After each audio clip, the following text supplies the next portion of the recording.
Afin de clore ce premier cours, nous allons illustrer ce que nous venons de voir par l'exposé de quelques paradoxes prédits par la relativité restreinte et leurs tests expérimentaux. Alors, une des conséquences les plus spectaculaires et probablement les plus contre-intuitives de la théorie de la relativité, c'est la relativité du temps. Le fait que, contrairement à notre perception commune et ce qui était un des fondements de la mécanique newtonienne, le temps ne s'écoule pas de la même façon pour différents observateurs.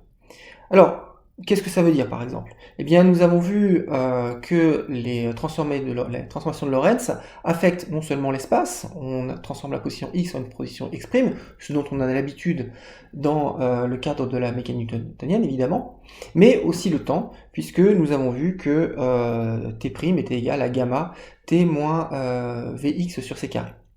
Donc si à présent on considère deux événements qui se déroulent au même instant dans deux endroits différents d'un référentiel R. Donc on est dans un référentiel R, notre référentiel du laboratoire on va dire, et on a deux événements qui se produisent dans ce référentiel R. Et on cherche, pour un observateur dans un référentiel en mouvement R', quel va être l'intervalle de temps qui va séparer ces deux événements. Alors, en appliquant simplement la transformation de Lorentz, on a que delta t' égale gamma, vous souvenez gamma c'est 1 sur racine de 1 moins v2 sur c2, fois delta t moins v delta x sur c carré, donc delta t et delta x, ça correspond à l'intervalle de temps et la distance séparant les deux événements que l'on est en train de considérer. Et si l'on suppose que delta t égale à 0, c'est-à-dire que les deux événements sont simultanés dans le référentiel du laboratoire, et bien ce que l'on voit c'est que delta t' égale moins v delta x sur c carré. Donc dès que les deux événements ne se déroulent pas au même endroit, eh bien on va avoir delta' égale à 0. Et donc ça veut dire que cette notion de simultanéité est une notion qui va être relative. Deux événements qui sont simultanés dans un référentiel, et pas au même endroit, ne seront plus simultanés dans un référentiel en mouvement. Donc c'est une première conséquence, un petit peu paradoxale, c'est paradoxal de cette théorie de la relativité, le fait que la simultanéité soit dépendante, la notion de simultanéité soit dépendante du référentiel dans lequel on se trouve. Alors, encore plus surprenant, la vitesse à laquelle s'écoule le temps et la durée qui sépare deux événements va dépendre du référentiel dans lequel on se place. Alors là aussi on va considérer une situation bien spécifique, qui est la situation où on a deux événements qui vont se dérouler au même endroit, mais à deux instants différents du référentiel R. C'est une notion qui va être importante dans la suite, et qui va correspondre à l'intervalle de temps propre. Alors ça veut dire quoi que les deux événements se déroulent au même endroit? Ça veut dire qu'essentiellement, ça va mesurer comment le temps se déroule dans le référentiel R dans lequel on se trouve, puisque par exemple si je mets une horloge, elle va mesurer le temps à l'endroit où elle est, et donc ça va être un objet immobile, et donc va mesurer le temps toujours au même endroit. Évidemment, si on commence à mettre l'horloge en mouvement, on n'est pas sûr qu'elle mesure le temps toujours de la même façon. Donc là, on fait l'hypothèse que pour mesurer le temps dans le référentiel R, on place une horloge quelque part, et puis on va mesurer comment cette horloge mesure le temps. Donc, fondamentalement, une horloge va mesurer le temps propre du référentiel, c'est-à-dire de nouveau l'intervalle de temps qui va séparer deux événements au même endroit. Et donc, si on applique toujours la même relation, delta t' égale gamma delta t moins v delta x sur c carré, et bien c'est à présent delta x qui va être égal à 0, et donc on va avoir delta' qui va être égal à gamma delta t. Et si vous vous souvenez, gamma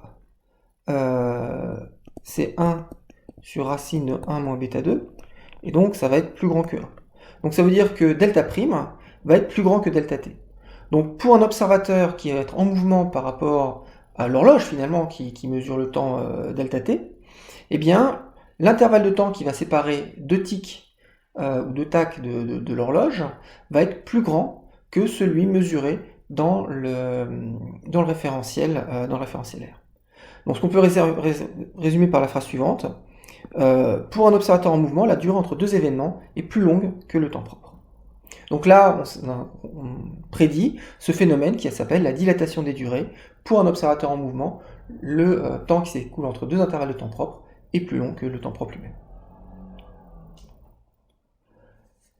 Les longueurs, elles aussi sont affectées. Alors c'est peut-être moins surprenant, mais la notion de longueur est une notion relative. Là aussi, en mécanique newtonienne, en cinématique newtonienne, l'intervalle qui va séparer deux distances, deux positions dans l'espace, est indépendant du référentiel dans lequel on se place, puisque on fait simplement une translation globale des coordonnées dans la cinématique newtonienne. Si je regarde la différence entre deux positions, x1 et x2, eh bien j'ai simplement x'1 moins x'2 est égal à x1 moins x2. Donc la notion de distance est une notion qui est invariante par changement référentiel en mécanique newtonienne. Alors si on reprend l'exemple de la voiture Tesla, et qu'on note L, la longueur de la voiture dans son référentiel, eh bien, un observateur en mouvement va mesurer une longueur L' différente de la longueur L dans le référentiel propre de la voiture. Alors, ce qui se passe, c'est que dans son référentiel, par définition, la voiture elle est comprise entre deux abscisses qui sont x0 et x égale L, si on suppose que un des bouts de la voiture est bien entendu en x égale à 0. Et ça n'a pas changé, puisqu'on est dans le référentiel de la voiture est immobile, donc ça a toujours compris entre x égale à 0 et x égale L. Alors, maintenant, si je me place dans un référentiel R' et que je veux mesurer la longueur de la voiture, qu'est-ce que ça veut dire la longueur de la voiture? Eh bien, c'est, grosso modo, je vais prendre une photo de la voiture, donc je vais prendre un instantané de la voiture, à un temps t', qui est celui où je prends cet instantané, et je vais mesurer les positions extrêmes de la voiture à cet instant donné. C'est ça qui est la définition de la longueur de la voiture dans le référentiel R'. Alors, si je regarde, si j'inverse la transformation de Lorentz, je change simplement V en moins V, donc bêta en moins bêta, et je vois que X est égal gamma X' plus bêta CT'. Donc c'est exactement la même chose qu'avant, sauf que j'ai changé le plus en le moins. Et si je regarde la différence entre deux événements séparés de delta X, eh bien je vais voir que delta X égale gamma delta X' plus bêta C delta T'. Et ce que l'on vient de dire, c'est que lorsqu'on mesure la distance entre deux événements, enfin, lorsqu'on mesure la longueur de la voiture, eh bien, on regarde ce qui va se passer à temps t' fixé. Et donc on voit que delta x finalement est égal à gamma delta x'. Donc si vous voulez, on va voir que L', donc, qui est égal à la longueur delta x', est égal à L fois 1 sur gamma, c'est-à-dire L fois racine de 1 moins bêta 2. Et donc qui est plus petit que L. Et donc là, au contraire de ce qu'il y avait avant pour les durées qui étaient dilatées, les longueurs, elles, sont contractées. Si on regarde un objet depuis un référentiel en mouvement, eh bien, on a l'impression que la taille de cet objet est réduite par cet effet de changement de référentiel. Aussi paradoxales soient-elles, ces prédictions ont pu être testées en de multiples occasions et sont vérifiées quotidiennement dans les grands accélérateurs où on accélère des particules à des vitesses proches de la lumière. Alors historiquement, un des premiers tests de ces effets de contraction des longueurs et de dilatation des durées a été effectué par la mesure de la durée de vie des muons. Alors les muons sont des particules cousines de l'électron, plus lourdes, et qui ont une durée de vie finie. On sait qu'un muon au repos a une durée de vie de simplement quelques microsecondes, 2,2 microsecondes. Ces muons sont créés sur Terre par le choc de particules de rayons cosmiques dans la haute atmosphère, qui va convertir leur énergie cinétique en énergie de masse, grâce à la loi E égale mc2 que l'on verra plus tard, et qui va créer des gerbes de particules qui vont se propager jusqu'au sol, et éventuellement se désintégrer de façon à créer d'autres particules. Ce qui se passe, c'est qu'en 1 microseconde, même si on se déplace à la vitesse de la lumière, on ne parcourt que 300 mètres. C'est-à-dire qu'en 2 microsecondes, une particule va décrire uniquement 600 mètres. Or, ça veut dire que lorsque une particule arrive en très haute atmosphère, à plusieurs kilomètres, eh bien, si elle a une durée de vie de quelques microsecondes, simplement, elle n'a pas le temps d'arriver au sol, et en principe, on ne devrait pas voir de muons au niveau du sol.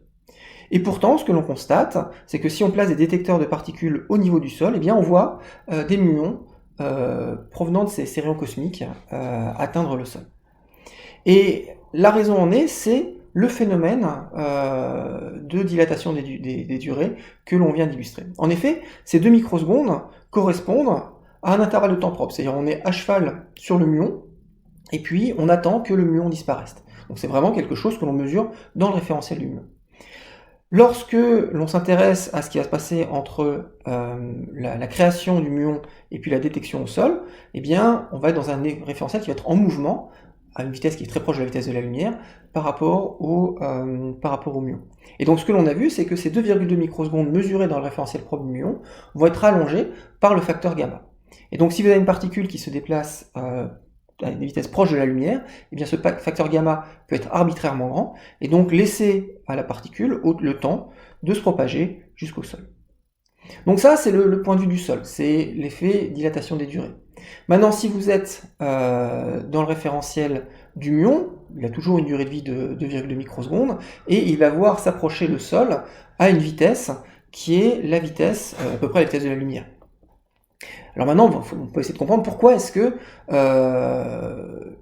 sa durée de vie n'est toujours pas de... Enfin, la distance qu'il peut parcourir n'est pas de 300 mètres. Mais c'est tout simplement grâce à l'effet de contraction des longueurs, qui va jouer à ce moment-là dans le référentiel du muon.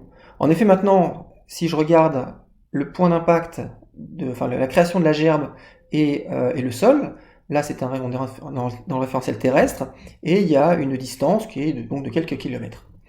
Et donc ça c'est la distance propre qui sépare le point de création du muon et puis son point d'impact sur le sol, le détecteur où on veut le détecter. Et donc ce que l'on a vu, c'est que maintenant si je me mets dans un référentiel en mouvement par rapport à ce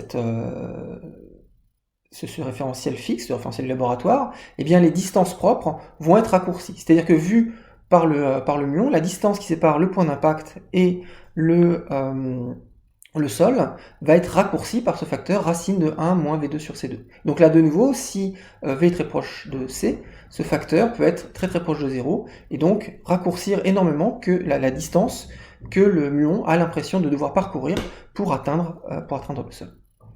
Donc on voit que ce test sur les muons permet à la fois de confirmer l'effet de contraction des longueurs et de dilatation des durées, suivant le point de vue qu'on va prendre, le point de vue du muon ou le point de vue de l'observateur au niveau du sol.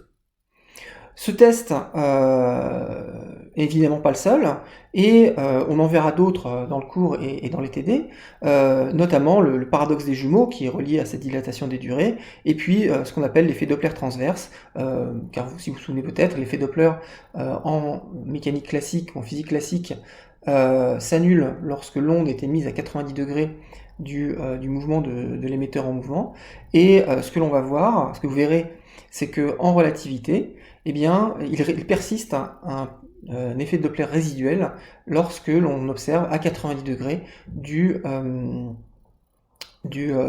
l'émetteur. Alors nous en avons fini avec ce premier chapitre. Ce que nous avons vu, c'était que si l'on essaie de réfléchir à la structure de la cinématique, nous avons abouti à essentiellement 2 catégories de transformations de changement référentiel possibles, les transformations de Galilée et les transformations de Lorentz que je réécris ici. Nous avons vu que seule la transformation de Lorentz est compatible avec l'observation de l'expérience de Michelson et Morley qui nous amène à conclure que la vitesse de la lumière est invariante par changement de référentiel. Et nous en avons déduit les transformations de Lorentz qui nous ont permis de déduire ces paradoxes relativistes que sont la dilatation des durées et la contraction des longueurs. Dans la suite, et dans le chapitre qui va suivre, nous allons formaliser encore plus cette description de la cinématique dans le cadre de ce que l'on appelle l'espace-temps de Minkowski. Et ceci nous permettra d'introduire des notions qu'on appelle les quadrivecteurs, qui sont les objets fondamentaux de la théorie relativiste, et qui nous amènera par la suite à établir les premières lois de la dynamique relativiste, et voir comment on peut étendre des notions de quantité de mouvement, d'énergie, etc. dans le cadre relativiste.